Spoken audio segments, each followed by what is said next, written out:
ಗುರುಜಿ ಮೊದಲೇ ಹೇಳಿದ್ರು ಕೆಲವು ದಿನಗಳ ಹಿಂದೆ ಸದ್ಯದಲ್ಲೇ ಗೋಲ್ಡ್ ರೇಟ್ ಕಮ್ಮಿ ಆಗುತ್ತೆ, ರಿಯಲ್ ಎಸ್ಟೇಟ್ ಬಿದ್ದೋಗುತ್ತೆ, ಹಾಗೆ ಶೇರ್ ಮಾರ್ಕೆಟ್ ಕೂಡ ಕಡಿಮೆ ಆಗುತ್ತೆ, ಕುಸಿಯುತ್ತೆ, ಇವೆಲ್ಲ ವಿಚಾರಗಳನ್ನ ಹೇಳಿದ್ರು. ಅದೇ ರೀತಿ ಆಗ್ತಿದೆ. ಮುಂದೆ ಕೂಡ ಇದು ಯಾವ ರೀತಿ ಆಗುತ್ತೆ ಈ ವಿಚಾರಗಳ ಬಗ್ಗೆ ತಿಳಿಸ್ಕೊಡ್ತಾರೆ. ಜೊತೆಗೆ ಈ ವಾರ ಮುಂಬರುವ ವಾರ 12 ರಾಶಿಗಳ ಫಲಾನುಫಲ ಹೇಗಿದೆ ಅನ್ನೋದನ್ನ ಕೂಡ ತಿಳಿಸ್ಕೊಡ್ತಾರೆ. ವೀಕ್ಷಕರೇ, ನೀವು ಕೂಡ ನಮ್ಮ ಕಾರ್ಯಕ್ರಮಕ್ಕೆ ಕರೆ ಮಾಡಬಹುದು. ನಿಮ್ಮ ಸಮಸ್ಯೆ ಏನಿದೆ ಅಂತ ಗುರುಜಿಯವರ ಹತ್ರ ಹೇಳ್ಕೊಂಡು ಅದಕ್ಕೆ ತುಂಬಾ ಸುಲಭ ರೀತಿಯಲ್ಲಿ ಪರಿಹಾರವನ್ನ ಪಡ್ಕೊಳ್ಬಹುದು. ಸ್ಕ್ರೀನ್ ಮೇಲೆ ಕಾಣ್ತಿರೋ ನಂಬರ್ಗೆ ನೀವು ಕರೆ ಮಾಡಿ ಗುರುಜಿಯವರ ಹತ್ರ ಮಾತಾಡ್ಬೋದು. ಕಾರ್ಯಕ್ರಮದಲ್ಲಿ ನಮ್ಮ ಜೊತೆ ಇದ್ದಾರೆ ಖ್ಯಾತ ಸಂಖ್ಯಾಶಾಸ್ತ್ರಜ್ಞ ಆರಿವರ್ಧನ್ ಗುರುಜಿಯವರು. ಅವರನ್ನ ಕಾರ್ಯಕ್ರಮಕ್ಕೆ ಸ್ವಾಗತ ಮಾಡೋಣ. ಗುರುಜಿ ನಮಸ್ತೆ, ಈ ಕಾರ್ಯಕ್ರಮಕ್ಕೆ ಸ್ವಾಗತ. ಓಂ ಬ್ರಹ್ಮದೇವಾಯ ನಮಃ. ಶ್ರೀ ಪ್ರಕಾಶನಾಥ ಸ್ವಾಮೀಜಿ ಪಾದಕ್ಕೆ ನಮಸ್ಕಾರವನ್ನು ಮಾಡ್ತಾ ಈ ಕಾರ್ಯಕ್ರಮ ಸ್ಟಾರ್ಟ್ ಮಾಡ್ತೀನಿ. ಎಸ್ ಗುರುಜಿ, ನೀವು ಹೇಳಿದ್ರಿ ಸ್ವಲ್ಪ ದಿನದ ಹಿಂದೆ ಅಷ್ಟೇ ಹೇಳಿದ್ರಿ ಚಿನ್ನದ ರೇಟು ಆ ಟೈಪಲ್ಲಿ ಏರ್ತಾ ಇತ್ತು, ದಿನಕ್ಕೆ 600 ರೂಪಾಯಿ 700 ರೂಪಾಯಿ. ಅವಾಗ ನೀವು ಹೇಳಿದ್ರಿ ನೆಕ್ಸ್ಟ್ ಕಡಿಮೆ ಆಗತ್ತೆ ಅಂತ ಹೇಳಿ. ಇವಾಗ ಹಾಗೆ ಸತತವಾಗಿ ಒಂದು ವಾರದಿಂದ ಕಡಿಮೆ ಆಗ್ತಾನೆ ಬರ್ತಾ ಇದೆ.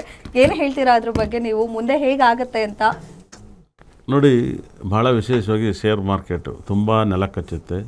ಭಾಳ ಅದ್ಭುತವಾಗಿ ನಾನು ಹೇಳ್ತಿದ್ದೆ ಗೋಲ್ಡ್ ರೇಟ್ ಬಿದ್ದೋಗುತ್ತೆ, ಸ್ವಲ್ಪ ಯಾರು ತಗೋಬೇಡಿ ಚಿನ್ನವನ್ನು ಅಂತ ಹೇಳ್ತಿದ್ದೆ. ಅದೇ ಥರ ರಿಯಲ್ ಎಸ್ಟೇಟು ಅಷ್ಟೇ. ಇವಾಗ ಬಾಯಿಗೆ ಬಂದು ರೈಟ್ ಹೇಳ್ತಾಯಿದ್ದೆ 2029ಗೆ ಕನ್ಫರ್ಮಾಗಿ ವರ್ಲ್ಡ್ ವಾರೆಲ್ಲ ಆಗೇ ಆಗುತ್ತೆ. ಯಾಕಂದರೆ ನಾನೊಬ್ಬ ಈ ಸಿದ್ಧಾಂತವನ್ನು ಅಸ್ಟ್ರಾಲಜಿಲಿ ಇದನ್ನು ಪ್ಲಾನ್ ಆಗಿ ಬಂದು ಮಾತಾಡ್ತಿದ್ದೀನಿ. ನನಗೆ ಯಾರದೇ ಜಾತಕ ನೋಡಿದ್ರು ಕೂಡ ಸಾವು ಅರ್ಥ ಆಗುತ್ತೆ, ಯಾವ ವರ್ಷ ಸಾಯ್ತಾರೆ, ಯಾವಾಗ ಸಾಯ್ತಾರೆ ಎಲ್ಲವೂ ಕೂಡ ಜಾತಕದಲ್ಲಿ ಅರ್ಥ ಆಗುತ್ತೆ. ನಾನು ಯಾವುದನ್ನು ಪರಿಹಾರ ಆಗುತ್ತೆ ಅಂತ ಜಾಸ್ತಿ ಹೇಳೋಕ್ಕೆ ಹೋಗಲ್ಲ. ನಾನು ಸ್ಟೋನಲ್ಲಿ ಮಾತ್ರ ತುಂಬ ಪರಿಹಾರ ಕೊಡ್ತೀನಿ. 100% ನಾವೆಲ್ಲ ಸ್ಟೋನ್ ಇವತ್ತೇನು ಆಗ್ತಿಲ್ಲ. ನಾನು ಜಮ್ಮಂದಲ್ಲಿ ಒಂದು ಮಂಕ್ರಿ ಆಗ್ತಾಯಿದ್ದೆ, ನನಗೆ ಕುತ್ತಿಗೆ ನೋವು ಬಂದು ಬಿಚ್ಚಿಡ್ತಾಯಿದ್ದೀನಿ. ಎಲ್ಲ ಒರಿಜಿನಲ್ಗಳು ಹಾಕ್ವೆ ನಾನು. ಹಾಗಾಗಿ ಚಿನ್ನದ ರೇಟು ಮತ್ತೆ 10,000 ರೂಪಾಯಿಗೂ ನೆಲ ಕಚ್ಚುತ್ತೆ. 100% 10,000 ರೂಪಾಯಿಗೆ ನೆಲ ಕಚ್ಚುತ್ತೆ. ಬ್ಯಾಂಕೆಲ್ಲ ದಿವಾಳಿ ಆಗ್ಬೋದು. ಯಾಕಂದರೆ ಬ್ಯಾಂಕಲ್ಲಿ ತುಂಬ ಗೋಲ್ಡೆಲ್ಲ ಮರ್ಜ್ ಮಾಡಿಟ್ಟಿರ್ತಾರೆ. ಈ ಚಿನ್ನ ಅಡೆ ಇಟ್ಟಿರ್ತಾರಲ್ಲ, ಈ ಮುತ್ತೂರು ಫೈನಾನ್ಸ್ ಈ ಥರದ್ದೆಲ್ಲ ಅವಾಗೆಲ್ಲ ಬಿಡಿಸ್ಕೊಳಕ್ಕಾಗಲ್ಲ. ರೇಟ್ ಬಿದ್ದೋರು ಎಲ್ಲಿಂದ ಬಿಡಿಸ್ಕೊತಾರೆ. ಹಾಗಾಗಿ ಚಿನ್ನ ಬ್ಯಾಂಕ್ಗಳ ದಿವಾಳಿ ಆಗ್ಬೋದು. ಚಿನ್ನ ಇಡಿಸ್ಕೋಬೇಕಾದ್ರೆ ಸ್ವಲ್ಪ ಯೋಚನೆ ಮಾಡಬೇಕಾಗುತ್ತೆ. ಗೋಲ್ಡ್ ರೇಟ್ 10,000 ರೂಪಾಯಿ ಬರುತ್ತೆ.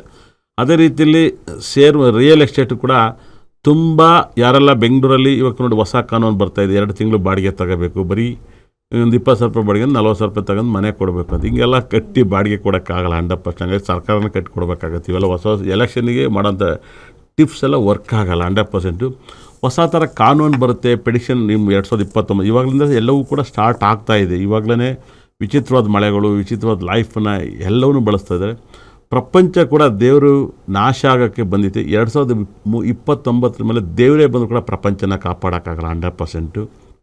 ಯಾಕಂದರೆ ನಾವು ಬುದ್ಧಿ ತೊಟ್ಟಿಗಿಂದಲೂ ಬರೀ 3 ಪಕ್ಷ ನೋಡ್ಕೊ ಬರ್ತಿದ್ವಿ, JDS, ಕಾಂಗ್ರೆಸ್ಸು, BJP ಕಷ್ಟಪಟ್ಟು ಬಂದಿದೆ.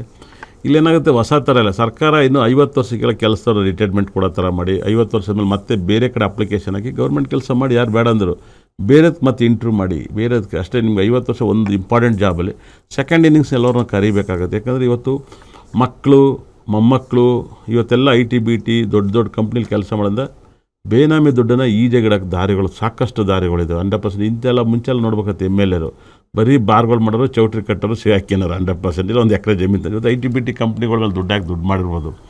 ಗೋಲ್ಡ್ ರೇಟ್ ಎಲ್ಲ ಯಾರೆಲ್ಲ ಚಿನ್ನವನ್ನು ಖರೀದಿ ಮಾಡಬೇಡಿ. ಸದ್ಯದಲ್ಲಿ ಯಾರೂ ಕೂಡ ಚಿನ್ನ ಖರೀದಿ ಮಾಡಿ, ಚಿನ್ನದ ರೇಟ್ ಕಮ್ಮಿ ಆಗುತ್ತೆ.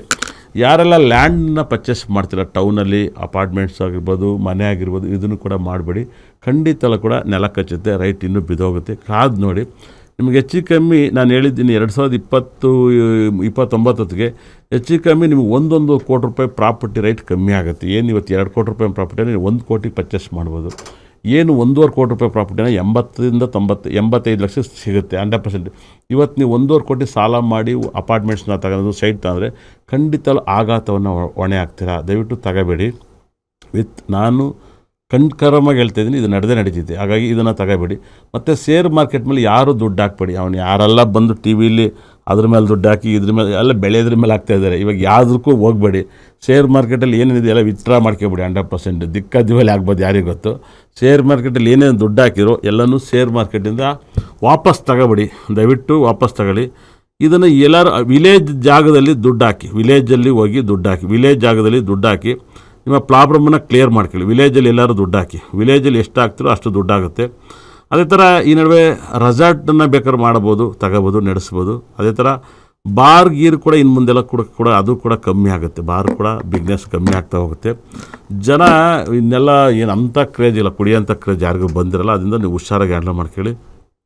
ಇದನ್ನು ಕನ್ಫರ್ಮಾಗಿ ಹೇಳ್ತಿದ್ದೀನಿ, share market, real estate, gold business at and time ಬಿದ್ದೋಗುತ್ತೆ. 100% ಈ ಜಗತ್ತು ಇದ್ರ ಮೇಲೆ ನಿಂತಿರುತ್ತೆ. ತುಂಬ ಕೇರ್ಫುಲ್ ಇರುತ್ತೆ.